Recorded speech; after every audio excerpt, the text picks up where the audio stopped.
Afternoon to all of you, and thank you so much for tuning in.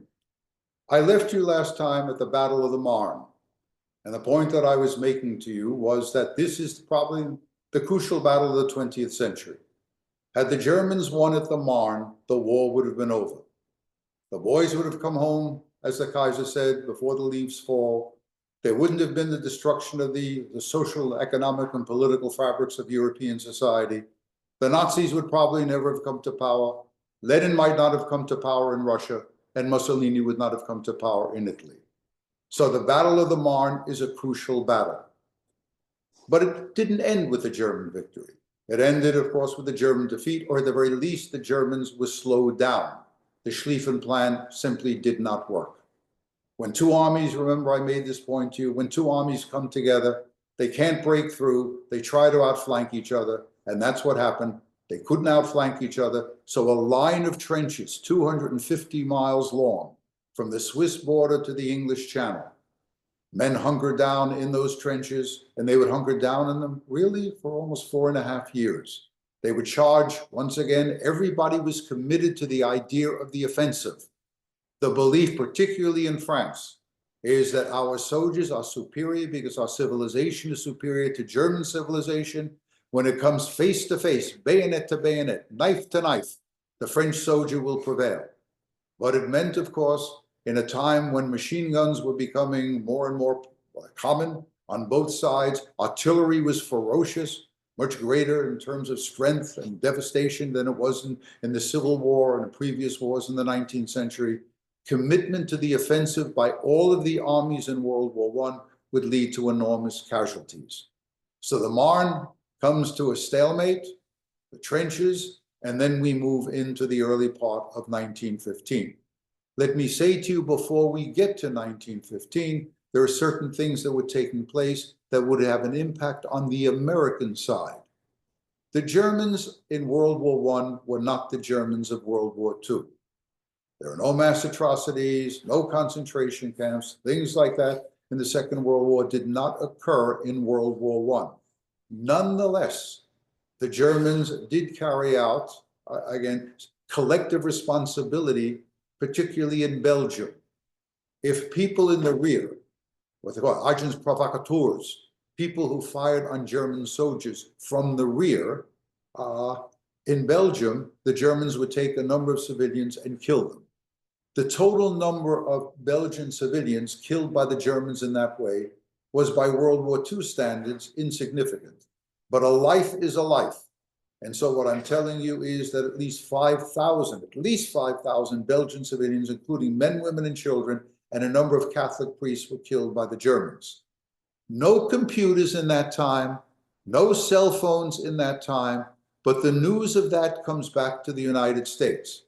And what we are going to see here, as we proceed in this lecture and in the next lecture, what we are going to see is a tilt in American public opinion, a tilt away, again, from Germany. There's a large amount of support in our country for Germany in World War I, at least for some time. Probably the largest, if not the largest, the second largest ethnic group in our country at that period of time were German Americans. And they had a visceral and intellectual, let us say, response that was very, very sympathetic and sensitive to Germany. But what's going to happen is when the atrocities become known to, let us say, large numbers of Americans, American public opinion is going to tilt. We'll talk more about that. The other things that really move American opinion over towards the British and the French, that's something that will develop as we go throughout this lecture series, as we go throughout the war. So here we are in the early part of 1915.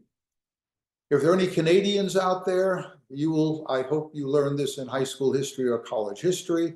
On the morning of April 22nd of 1915, Canadian soldiers fighting in Belgium, a rearguard action in Belgium, not far from the city, the British used to call it Ypres, but because of the way it was spelled, Y-P-R-E-S, Ypres. That's a Belgian town. That's where Flanders Fields is. For those of you who are Canadians, remember that famous poem written by a Canadian physician, Flanders Fields, the poppies grow. Very, very bitter fighting. On the morning of April 22nd of 1915, Canadian soldiers woke up and they smelled something that they had not smelled before. This is the first time that poison gas was used in World War I. It may have been used in the Russo-Japanese War, but we have no convincing evidence of that. It may have been used on the Eastern Front against the Russians in World War I, but we're not sure of that. This we are sure of. Again, April 22nd, 1915, poison gas, mustard gas is used in this period of time, and chlorine gas is used also. There was no defense. Canadian soldiers were caught in a very difficult situation, and within a short period of time, they came up with what they thought was a reasonable defense, and nobody had dealt with this before. So what Canadian soldiers were told to do was to take out their handkerchiefs, or something that passed for handkerchief, urinate on that piece of garment, and put it over their nose and mouths. It was believed at that time, and there is some substance to this, that the urine would somehow diffuse, or let us say lessen the impact of the poison gas. Of course, as we know, in World War I, both before the war and after the war, every offensive action will prompt a defensive reaction. So within a short period of time, every soldier on the Western Front, on both sides, will have a gas mask. Gas masks, or some protection, will also be given to the hundreds of thousands of horses that were used in that period of time. So poison gas is used, and one of the most famous pictures of the war is a group of Allied soldiers lined up, one hand, that is, putting their arm on the shoulder of the man in front of him. These were men, some of them were permanently blinded, some of them will only be temporarily blinded. But in this time, they were all blinded, and they are walking one in front of the other. One of the men that is on the German side, who was gassed in World War I, was the young Adolf Hitler. Adolf Hitler was gassed. He was temporarily blinded. For those of you who like hypothetical history, you might want to think about what would have happened. First of all, if Hitler had been killed in World War I, he was a courier. That's a very dangerous thing. Communications are very difficult in World War I. They're telephone lines, but the lines are buried in the ground, and the artillery just chews them up. It's very difficult in World War I to communicate. Now you get a good picture. Ari has given us a good picture. That's what the first gas masks are going to look like. So you see there's one on the animal as well. So the point here is that the gas is there. The Canadians hold the line, and the Germans are not aware of how devastating the impact of the gas is. Had the Germans known, they might have poured through the gaps in the Allied lines, but they do not do so. So the gas is there. All sorts of things are going to flow from that. The total, had Adolf Hitler, as I said to you before, had Hitler been not permanently gassed, not temporarily gassed, but permanently gassed, would he have been able to exercise the leadership that he had? Would he have been able to come to power? We don't know the answer to these questions. As, again, my mother told me, and I'm sure your mother's told you, or your father's told you, mazel, luck is very, very important. Hitler happened to have been one of the luckiest men alive. I will tell you when we get into the second series on World War II, I will make a statement, forgive me for repeating myself when I get there, but I'll tell you this, to show how lucky he is. There were 38 assassination attempts against Adolf Hitler. Had just one of them succeeded, the history of the world, the history of the Jewish people would have been very, very different. Hitler had mazel. So the point in all of this is the war goes on, and then the first Lord of the Admiralty, the young Winston Churchill, came up with a scheme to break the stalemate, and that is to attack the Ottoman Empire through the Straits of the Dardanelles. Now, I must tell you, I'm not an early morning riser, but I led a trip to Turkey. And when the captain got on the evening before and said that at 5 o'clock in the morning, we are going to pass through the Straits of the Dardanelles, I got up and I told everybody in my group, about 30 people, I told them, get up, because you're going to go to a place that I had studied and taught about for decades, the Straits of the Dardanelles. That is, those Straits of the Dardanelles link the Mediterranean Sea to the Black Sea. You can't get out of Russia until you go, unless you go through the Straits of the Dardanelles, nor can you enter Russia unless you can go through the Straits of the Dardanelles. The Turks, or the Ottoman Empire, had entered the war on the German side. And what the Turks did immediately was to close the straits, which meant that the British and French, and later the Americans, could not supply the Russian army, which was really ill-equipped and ill-prepared for the war. So the Turks made a contribution to the German war effort. Churchill now wants to crash through the Straits of the Dardanelles and take Istanbul or Constantinople. By doing that, he opens up a supply line. He opens up a supply line to the Russians. There you go, you can get a see this tender, really, look where the straits are, a narrow body of water. And you see the Mediterranean to the south, the Black Sea to the north. You can't get out of Russia, you can't come into Russia unless you can force through the straits. And Churchill, First Lord of the Admiralty, comes up with a scheme. And the scheme is, this is the young Winston Churchill. Winston Churchill, a hawk. Remember, I talked to you about that last time, about England entering into the war for the sake of honor and maintaining the balance of power in Europe. Churchill, now the First Lord of the Admiralty, says we can force the straits. We can go there, take Istanbul or Constantinople, resupply the Russians, knock Turkey out of the war, and have an influence on Bulgaria and Romania. And they sail. The British fleet sails through the Straits of the Dardanelles. They are attacked. There are mines that the Turks have set there, and there's Turkish artillery on the heights. And so it turns out to be a disaster. A number of British battleships are sunk, and Churchill is forced to withdraw. But nonetheless, the scheme remained intact. And therefore, at the end of May, in the late spring of 1915, the British, Australian, and New Zealand forces land on the beaches of Gallipoli. I must tell you, I don't like Mel Gibson. I really don't like him. I think he's a nasty son of a bitch and an anti-Semite as well, although we can debate that. But the fact of the matter is, his film Gallipoli is a superb film. It really is a very good film, and he acts very, very well in that film. Here you can see where the British are landing, and they are going to try to do what the Navy could not do, clear the Straits of the Dardanelles. The problem is the Turks controlled the high ground, and the Turks had probably a very good general. Remember, things that are going to happen in World War I are going to have an impact upon what happened at the end of the First World War and into the interwar period. The Turkish general, the best Turkish general in World War I, was a Turk, Mustafa Kemal. Mustafa Kemal. Now, Mustafa Kemal, you may know in another way. He helps create a new Turkey when the war is over. He pushes the Allies out of Turkey. He's a hero. And when the war is over, this is the man that will rule the new Turkey.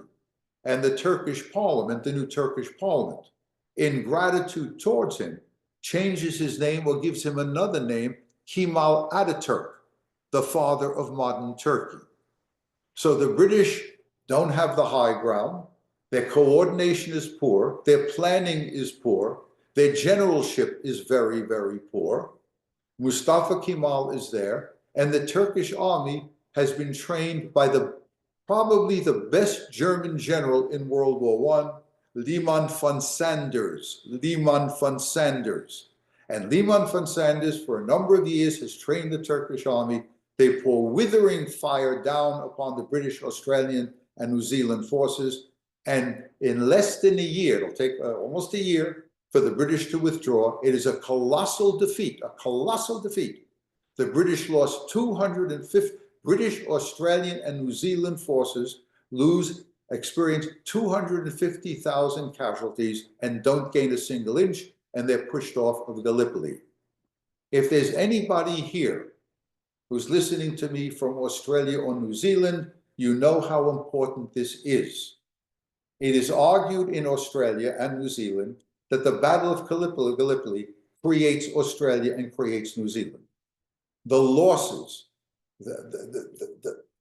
The grief ties the people of Australia together. The losses are absolutely tremendous. There's a picture of Mustafa Kemal, the future Ataturk, the future president of Turkey. We'll talk about him in another series of lectures. So the point here being is the British have suffered a defeat.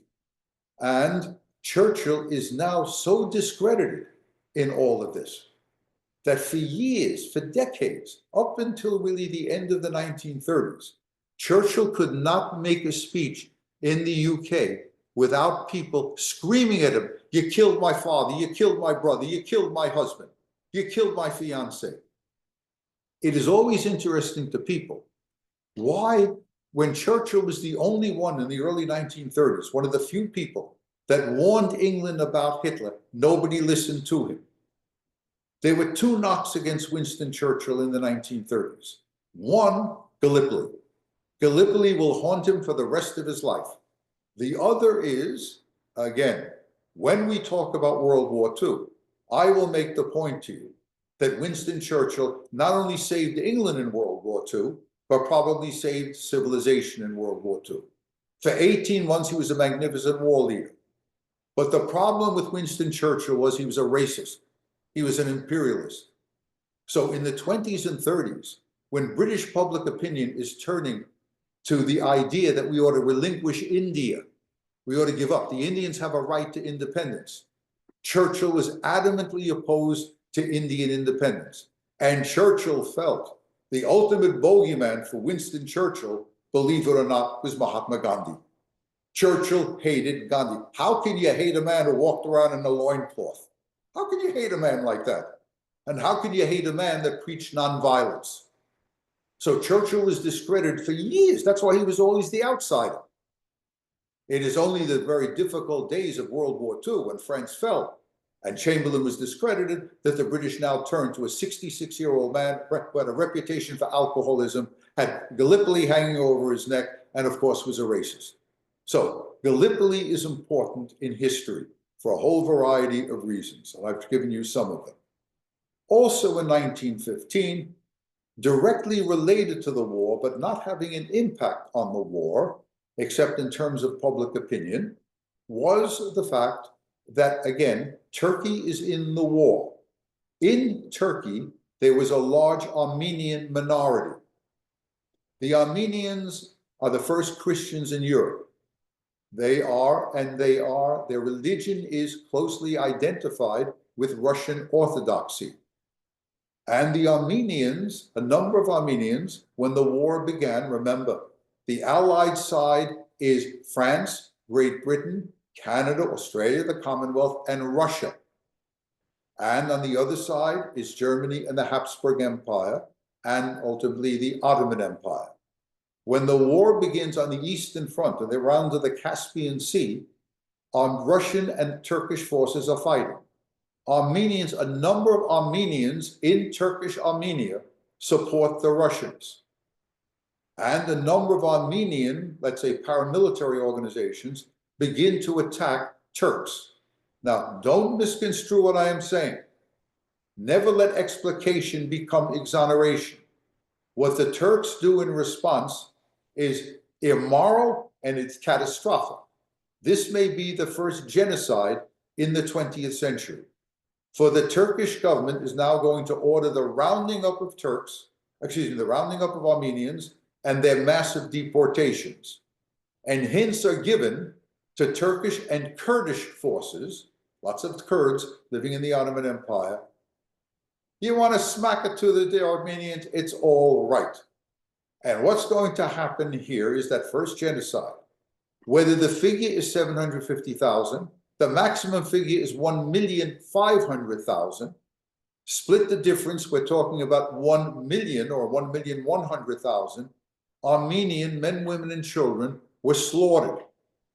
That doesn't account the massive rapes that took place, the mutilation, the gang rapes of women and children. The Turks acted as barbarians in this period of time. And to this day, Turkey has never come clean on this. So there are some interesting aspects here. Because the Turks were allies of the Germans, again, this is going to move American public opinion against Germany, although the Germans were not responsible for this.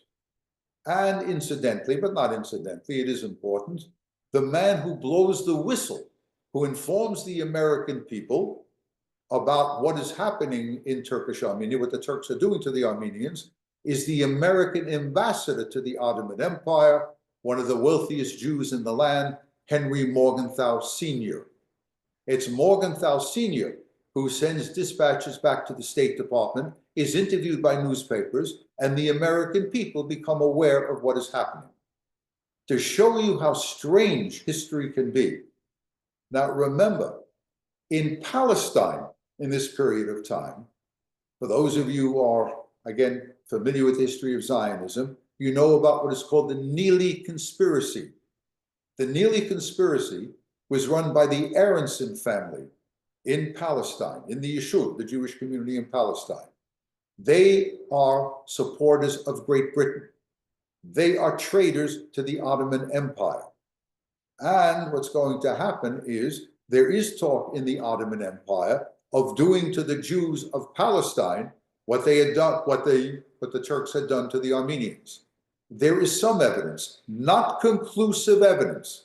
There is some evidence that the Turks are forced to stay their hand because of the intervention of German military people and German diplomatic officials in Palestine. Is it a burst of philo-Semitism on their part? Probably not. They don't want any further tilt against Germany by American public opinion. And then I will mention something else to you. Keep this in mind. We'll deal with it next week. And that is that there's all racist, all anti-Semitism is never good. And any racial discussions about the Jews is never good. But sometimes it's not that the Jews are so evil and they do bad things. It's also related to it is a belief that the Jews have absolutely enormous power, that they control governments. And Germany and later Great Britain as well. Again, when we talk about the Balfour Declaration next week, even the British will believe that the Jews are so powerful that they can get America into the war on the British side and keep America in the war once the United States declares war on Germany. So whether the Germans stayed the hand of all of this, of a slaughter of the Jews in Palestine, we do not know. The position of Jews in Palestine is difficult, precarious, but it doesn't end up as it did for the Armenians in Turkish Armenia. So here we are, 1915. We've seen the Battle of Gallipoli, the use of poison gas, the Armenian slaughters, the slaughter of the Armenians.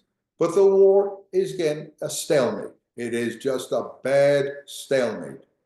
But then, once again, it is decided in Berlin and in London that we're going to break through. That is, the Germans think they are going to break through, and the British think that they are going to break through. There are two incredibly significant battles that are going to take place in the year 1916. Let me start on the German side. On the German side, there is a belief that Germany doesn't have time. The war has to come to an end, and it's got to come to an end soon. Germany did not have the resources that Great Britain and France had. Remember, Britain and France can draw on their vast empires. The Germans have territory in Africa, but that's about it. Not very much in China. They don't have much. But the British and French have. The Germans have to win the war, and they've got to win the war quickly. So the German High Command comes up with a plan. The plan is to choose a place of, let's say, symbolic significance to the French people. Force the French to fight in this place and bleed the French white. Make the French losses so great that the French public will demand an end to the war, will demand an armistice. The place that the Germans choose is the place, the old medieval fortress, very important in the medieval period, the city known as Verdun, V-E-R-D-U-N. This is Verdun. What is interesting here about Verdun, as far as the Germans are concerned, German soldiers, or put it another way, let me start with the German High Command. The German High Command does not envision a breakthrough at Verdun. If a breakthrough comes through at Verdun, well, that's just great. That's a bonus, and we'll end the war quickly. What we want to do is to bleed the French white. That's what we want to do. But German soldiers are not told that. German soldiers are told that what we're going to do is we're going to break through. That's the way you're going to come home before Christmas, let us say, of 1916. Again, here's the dichotomy. The German High Command envisions a war of attrition at Verdun, a battle of attrition. The French will be bled white, but German soldiers are told you're going to break through and you're going to win the war. So let's start with Verdun, beginning in February of 1916. It's going to go on. The Germans, tremendous artillery barrages. The Germans attack. They take Fort Douaumont.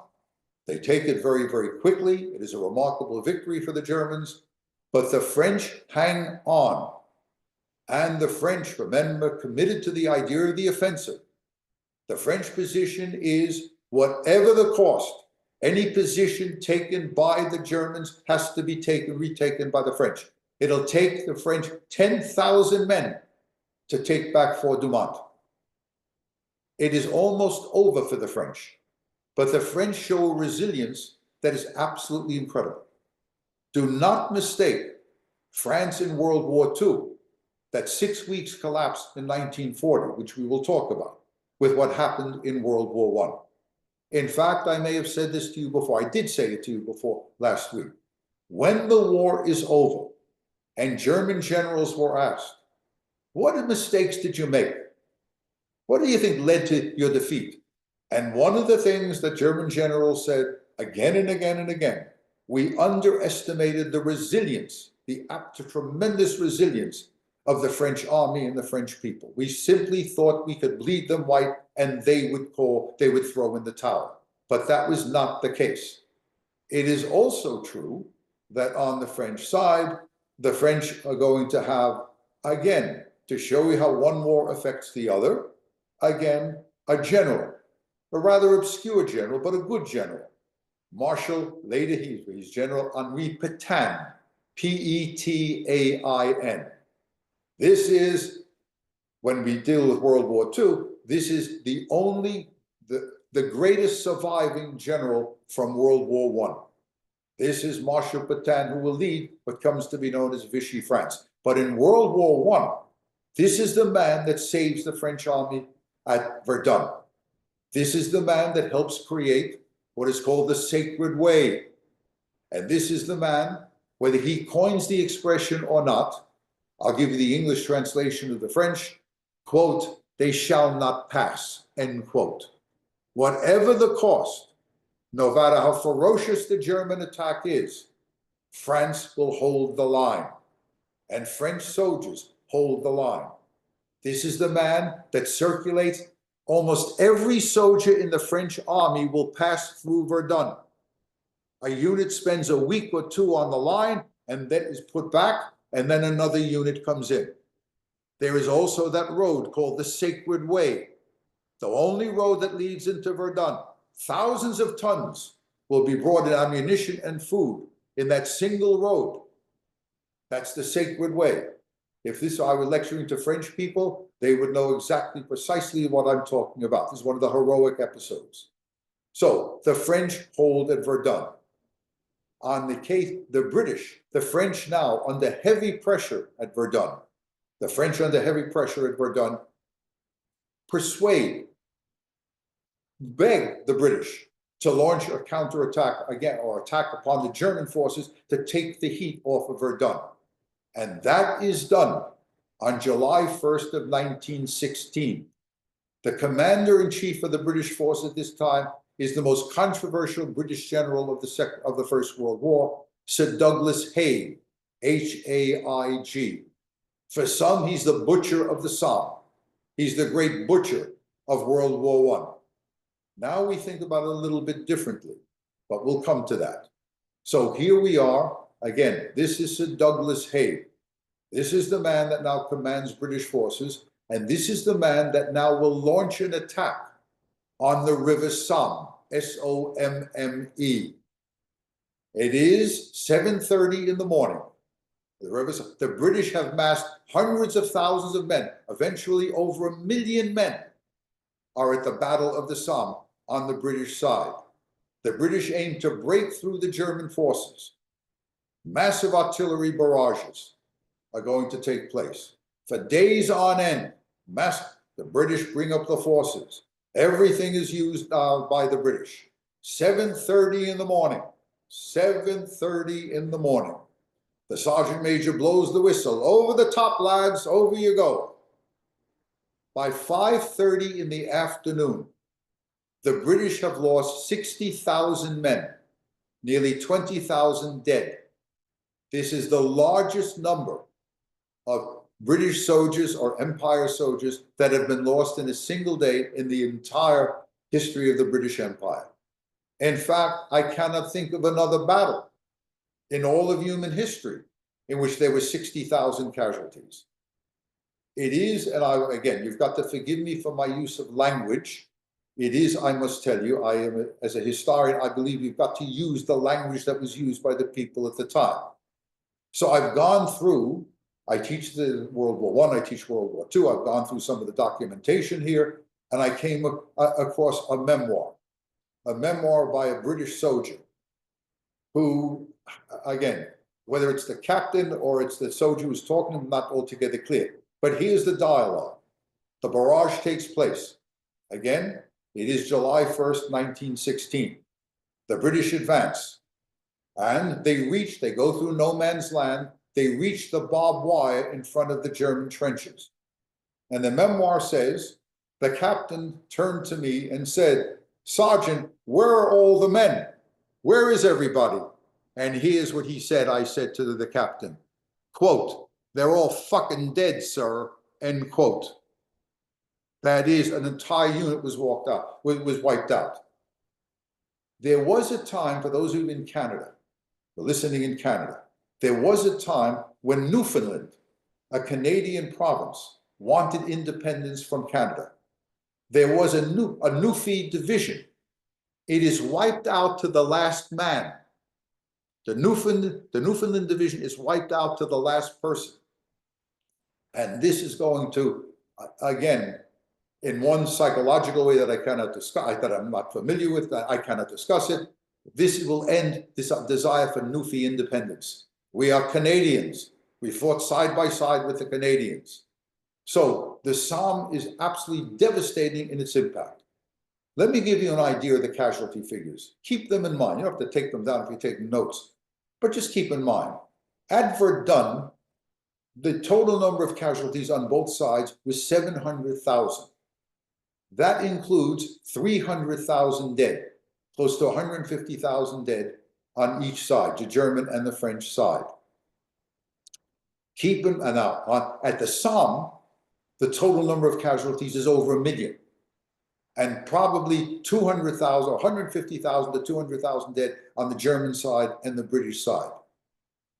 I juxtapose alongside of those figures, this is, remember, one battle over 1 million casualties at the Somme.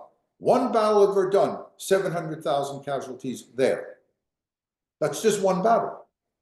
The total number of American dead in World War I is less than 110,000. That is, we entered the war in April of 1917. We'll talk about that next week. The war ends on November 11th, 1918.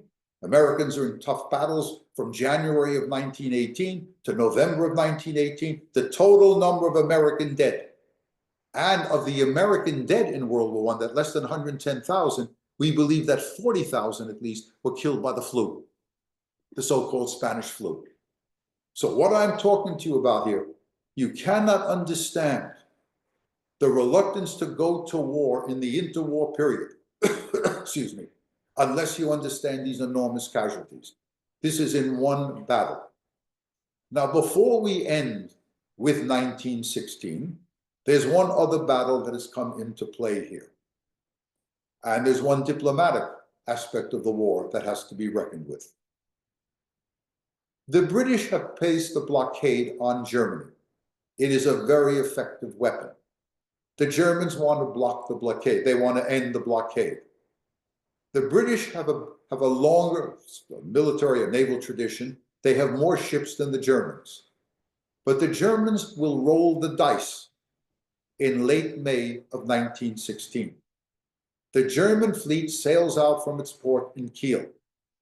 It seeks to, let's say, induce or seduce the British, send their fleet out. If we can engage the British in a British fleet, and if we can sink the British fleet, we will end the blockade. Our battleships will roam around the North Atlantic. We'll sink all merchant marine shipping coming into Great Britain. We will bring Britain to its knees. And so at the end of May, May 31st to June 2nd of 1916, the British are going to move that great fleet from Scapa Flow in Scotland. Nearly the entire British fleet goes out to go give battle to the entire German fleet. It is a bloodbath, an absolute bloodbath. This is the Battle of Jutland. Jutland is off the coast of Denmark, right off the coast of Denmark. This is the greatest naval battle of World War I, and up until the Battle of Leyte Gulf in the last part of 1944 in the Philippines, this is the greatest, probably the greatest naval battle in history. This is one of the last battles of surface fleets. Again, no airplanes being used here. This is again a battle of battleships, of dreadnoughts. This is the Battle of Jutland. British maneuverability, the British are the greatest sailors in the world. British maneuverability is very successful. The British cross the T. That's a naval expression, crossing the T. That is, if the Germans are lined up in battle formation, one right after the other, you put your ships, you cross the T in front of them, and you have an advantage, a tremendous advantage of firepower. Because the German ships cannot fire because the ships are lined up in one way or another. Only their front guns can fire, and only the front guns of the first German ship are able to fire. While the British who have crossed the T can fire their broadsides. When you get a chance, Google crossing the T and you'll see exactly what I mean. When the smoke clears, it turns out that the Germans are very skilled sailors. Their ships, which were built later, are more technologically efficient. Their firepower, their guns are better than the British guns. But when the smoke clears, and even though the British have lost more ships, there are still more British ships standing on the water or sailing on the water than there are German ships. The Germans have failed. They rolled the dice and the numbers didn't come up right. The Germans now withdraw to their great naval base at Kiel. They will never come out again. This is the Battle of Jutland. It is, again, had the Germans won at Jutland, things might have been very different in the way the war turned out. So 1916 is a very, very important year in World War I. Now, the last point, before I answer any questions that you may have, let it rip when the questions come. There is a diplomatic aspect here. The British and the French, up against the wall, still, particularly the British, always have this optimism. There's an adage about Great Britain. England loses every battle except the last one. England always wins. And so the British, even though up against the wall, and the French up against the wall, stalemated, again, Jutland, the Somme, Verdun, the British believe they will win the war. And what they want when the war is over, remember we are in an age of imperialism. What the British want when the war is over, they want part of the Ottoman Empire. They want the North African or the Arab parts of the Ottoman Empire. And remember, France has an empire, and the French were imperialists. The French want part of the Ottoman Empire. And so the British diplomat Sykes meets with the French diplomat Picot, and they sign what comes to be known as the Sykes-Picot Agreement. S-Y-K-E-S for Sykes and P-I-C-O-T for Picot. What they do is to divvy up the Middle East. And the history of the Middle East in the 20th century and the 21st century is a consequence of the Sykes-Picot Agreement. To make a long story short, and a very complicated story short, the French get Syria and the area that is part of Syria known as Lebanon. That's what the French get through Sykes-Picot.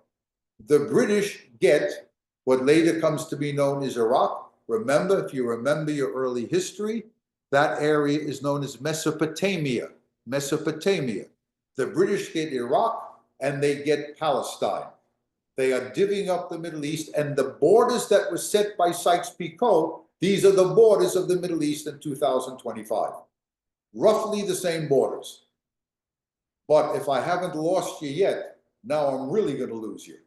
You ready for me? Here we go. Sykes and Picot have divvied up the Middle East. Right? I told you that. But unknown to the French, or largely unknown to the French, the British have sent out secret agents to the Arabian Peninsula,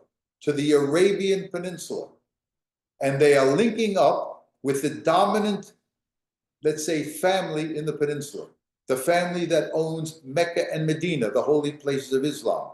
This is the Hashemite family, the Hashemite family.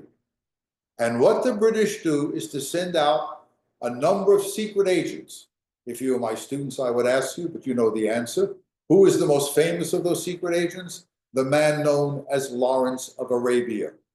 He's only one of a number of agents. And a deal is struck with the Hashemites. If the Hashemites rise in revolt, call for an Islamic revolt, generally an Arab revolt, against the Turks and the Germans, when the war is over, the Hashemites will be given a vast chunk of territory beyond the Arabian Peninsula, including the area known as Palestine. You keep this in mind. Please keep this in mind. And that is because this is going to resonate right through the interwar, right down to now. Lloyd George will swear, and Balfour, Lord Balfour, will swear on a pack of Bibles that when we made this deal with the Hashemites, that if they rose against the Turks and the Germans, they would be given a vast chunk of territory. We did not include Palestine. To this day, the Arabs will argue they were given Palestine. The British say they were not given Palestine. How many times have I told you? I tell my students ad nauseum, I drum it into them. Perception is reality. Whatever the agreement was, the Arab world to this day believes that they were given Palestine as a reward for, in fact, rising against the Germans and the Turks. So here we are, Sykes-Picot, the agreement, Verdun, the Somme, Jutland, the slaughter goes on. And Americans are getting very, very upset about the war. That's Lawrence of Arabia, the exotic man, very interesting man. This is the man, again, who will, let's say, the film is a good one. The film with Peter O'Toole is a good one. It is historically accurate, doesn't have a number of things in it, but it is a very, very good film. So here we are, 1916, nothing has happened. The war is going on, stalemate, and then the Germans decide to make a decision, a fateful decision. The one decision that will eventually lead the United States into the war. Late December 1916, the German High Command tells the Kaiser, because only the Kaiser can make the decision, what we have to do is to embark once again on unrestricted submarine warfare. Any ship, even from a neutral country that comes within the confines or within the border areas in the sea, in the Atlantic Ocean, that comes close to Great Britain is to be sunk. And that includes American ships as well. The Lusitania has already been sunk, over 100 American dead, and they end furthering tilting American public opinion against the Germans and towards the British. Now this decision, a very fateful decision, we don't have time to win the war. We've got to win it quickly, says the German High Command to the Kaiser. Let it rip. Let us have unrestricted submarine warfare. We'll bring Britain to her knees. We couldn't break out of Jutland, but our submarines will do the job. We'll bring England to its knees, and we will end the war before the United States enters the war. That's the decision that will move our country into World War I. All right, my friends, enough is enough for today. Are there any questions? You let it rip. I'm going to let it rip. But we have time for just a few questions. Feel free to chat them to me. I have a few already. Thank you. Really, I feel like I did not learn anything about World War I in school. So I appreciate you last week and this week. I tried, by the way, people, I was doing live mapping and pictures as we went along today. So to give you an idea, and I will share the That was maps very and the well pictures. done, Ari. Very well done. It was like a live event. They should have had a camera in here showing you me researching stuff and doing the best I can. So it helped me. Anyway, here are a few questions. One is, was the U.S. involved surreptitiously supplying like British before they officially got involved in the war? Were they giving them armaments, or is that something that really just happens after that we're going to learn about in their next The answer to that episode? question is, in terms of armaments, the answer is no. There's not much. Remember, I think I mentioned this to you before, the term arsenal of democracy is a World War II term. Then indeed, the United States, as we shall see in the second lecture series, that the United States contribution is tremendous. Our manufacturing capacities and agricultural capacity is enormous. It plays a role in our victory in World War II. In World War I, American soldiers fight in British and French tanks, and they also fight in British and French planes. The American contribution before we enter the war is that American banks lent the British over $4 billion when $4 billion really meant something. So American banks are really, we are supporting the British in the war effort. And it is argued by some historians that American decisions about entering the war are going to be influenced by the fact that American banks had lent so much money to the British. Remember, if the British lose the war, they're never going to be able to pay those loans back. So we have a vested interest in a British victory. I don't want to push that too far. There are other reasons as to why we entered the war, but that's for next week. Thank you. There was just a question about whether you have visited any of the sites that we talked about in last week or this week or next week with respect to World War I. Do you go like, I know you do travel adventures, so I don't know if you've done anything with respect to these particular sites like Verdun and so on. I've led groups to Verdun. You know, I lead these Jewish heritage trips all over the world. So I've been to Verdun, and when we went to, again, if there are any Canadians out there, what every Canadian student knows, really, even to this day, the great Canadian battle is the Battle of Vimy Ridge. When the Canadians took a ridge that was held by the Germans, it will cost the Canadians 10,000 men to take that ridge.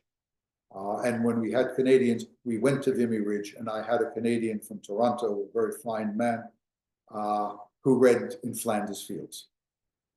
Thank you.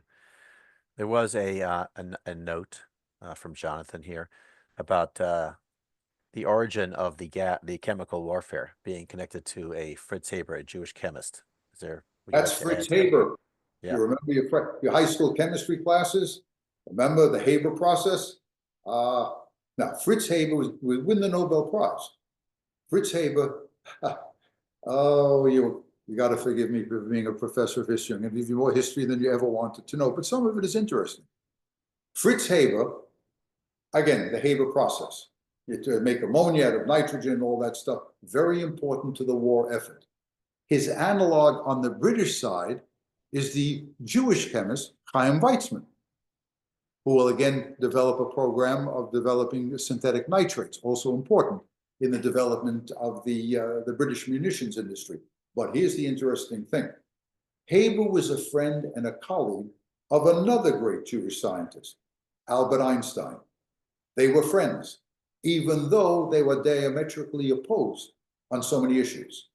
Einstein was a pacifist. He did not, although a German, he did not support the German war effort. Haber, I'll use the old language, was a fervent Germanophile. He was a real German patriot. And he was never linked to the Jewish community. He may, in fact, have converted to Christianity. But he is also the man. Now, you ready for this one? This is a very interesting thing that I'm going to tell you. The major problem in the trenches, it's hell in those trenches. There's water everywhere. People are getting trench foot. They're getting sick. They're getting typhus. That's what they're getting on both sides. So what's going to happen is Haber is given the task of developing an insecticide. And he does.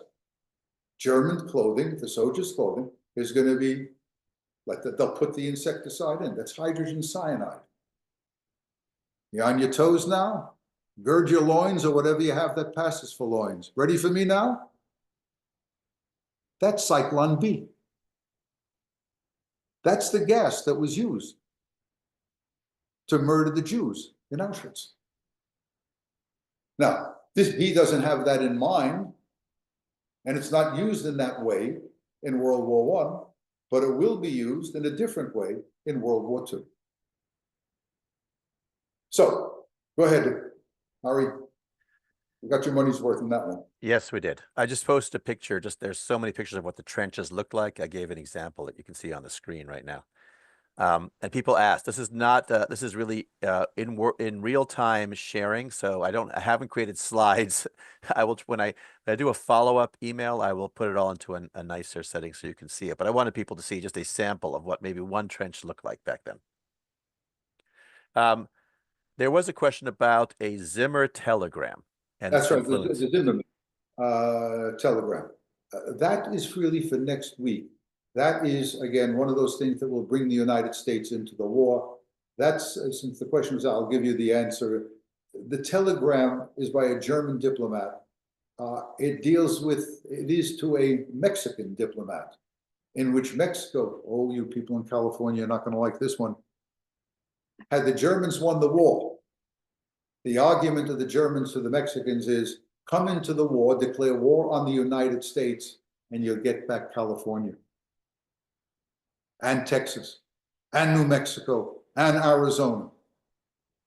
It's a dumb move on the part of the Germans, and the British were always very good in technology. That's the kernel of truth. We'll talk more about that when we deal with the Second World War. All those things that you saw in the James Bond films, they're true. They really are true. The British are very good with gadgets. They're very good with technology. The British intercept the telegram. And it is brought to the attention of the United States. It is made public. And this is, again, one of those nails in the coffin of Germany, because it will move the United States into the war. We have time just for one or two more. You mentioned in passing, I guess you refer to Churchill and you use the word racist. Can you expand on that, please? He hated Indians.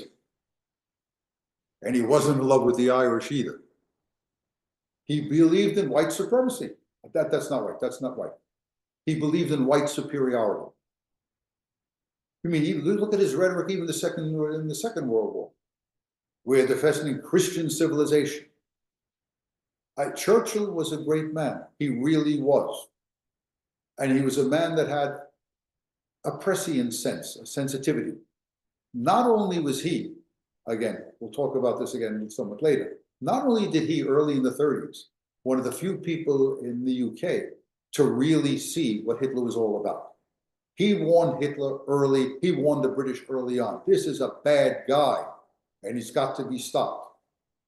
But remember, at the end of World War II, when the war is over, remember Churchill comes to Fulton, Missouri, makes that famous speech with probably the most famous line that has ever been given by a British politician, maybe by any politician.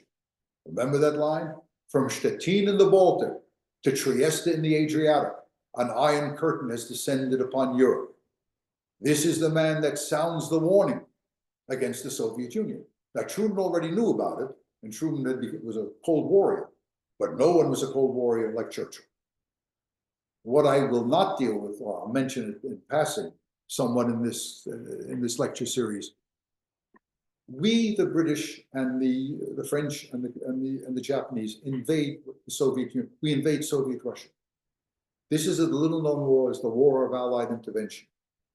There are many reasons for that. Suffice it to say, when World War I is over, November 11th a.m., 11th day, 11th hour, 11th month of November, the war comes to an end. There's no more rationale for invading Russia. We invaded the Soviet state in order to get a government that would continue the war against Germany, because as I'll tell you in another lecture, Lenin pulls Russia out of the war. There's no reason for keeping the Allied forces. Churchill says, stay in there. In effect, what Churchill is saying, either you destroy communism in its cradle or communism will destroy us. He is the first and the greatest of all Cold Warriors. So he understands early on the threat of the Soviet Union, as he indeed understood early on before anybody else seemed to understand the threat of Nazi Germany. But I go back, forgive me for repeating myself, this is a man that really believed in white supremacy, believed that white people were superior to people of blacks, the Indians were an inferior people, and he wanted to hold on to the empire. And of course, he was not in love with the Irish, although he changed to a certain position, and he was one that agreed to Irish home rule and eventually to Irish independence. Thank you. So we end today. I have a note from Jeff Kaufman asking that we share a book written by Barbara Tuchman, who wrote a book on the Zimmerman Memorandum. But I assume we'll follow up. That's next week, right? No. That is a superb book. It's somewhat dated, but it is a great book. I still use it in class with my students. There is another book. I think I mentioned these to you, and I think it was in the write-up that came afterwards. That's the book 1914 by Max Hastings. That's another book. And also the book by Margaret Macmillan. And forgive me, I don't remember the title of that, but that is a superb, that's probably the best book, even better than The Guns of August. A book by Margaret Macmillan, who is, I think, either the daughter or the granddaughter or the niece of the former British Prime Minister Macmillan. She's a Canadian. It is a superb book that talks with, again, about the origins of World War I. So thank you. They'll keep you off the streets for a long time to come. Well, people have 1 week to read and watch and do all that stuff, so I'm not worried. They'll do it, right? Between this class session and next session. Right. So Howard Dragatsky has to go to the library right after this program. So last two, just quick notes. Are you teaching World War I, World War II at school these days? And are you getting lots of students coming to learn about this? I'm sorry? And are these popular classes? Are the students or the young people interested in World War I, World War II? Yes. And remember, I suggested to you last week, please go to the library, talk to the reference librarian, or whoever handles whatever films that they have, see if you can get the film 37 Days. 37 Days.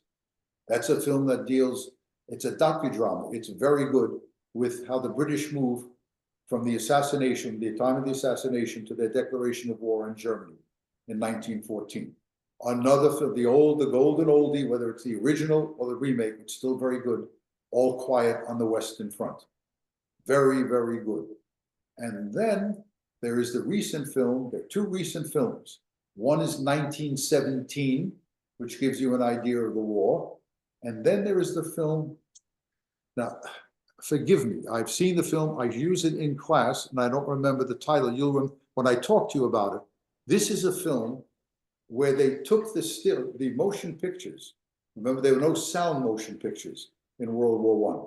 So they took the pictures of World War I, and the director hired people who could interpret, that is, people who understood the way what people were saying.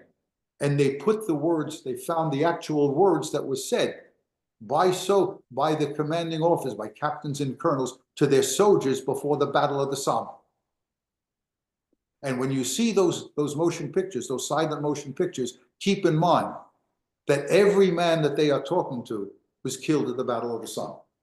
Those units were just decimated. And again, to show you again in a more poignant way, there's a very famous picture of before World War I of a newsboy carrying out the headline of a paper, "The Titanic sinks." It's a very famous picture. That newsboy is killed on the first day of the Battle of the Somme. Okay. Well, thank you so much. People have asked for a syllabus, so maybe you and I could put together a syllabus of readings, what to watch, and so on to share with the group. Thank you for really, so far, two excellent presentations about World War I, making it clear and putting it in context. Again, I will share the maps. Next week, we're back. And what's the promo for next week? Over there, America enters the war. And I've asked Ari if he can dredge up the singing of the song. Well, we'll start with that. We're going over there. We're going to tilt the side of battle. And we are also going to do something else. We're going to bring Lenin to power. And the history of the world is going to change. When Lenin and the Bolshevik party, Bolshevism and communism are synonymous. They're one and the same. When Lenin comes to power, and the Bolsheviks now take power in the Soviet Union, the history of the world is to change. And something to think about. Think about this. The communist succession to power is going to be the second and the greatest secular messianic movement in history. What do I mean by that? What does it mean that the Soviet Union and international communism become the second and the greatest secular messianic movement in history? What do I mean by that? And what was the first? What was the first great secular messianic movement in history? Think about that. We'll talk about that next week. Thank you very, very much for listening. Thank you. Thank you, Professor. Thank you, Professor Berk. And you all have your homework. Lots of reading, watching, and research. See you all next week, Sunday. Take care. Be safe out there.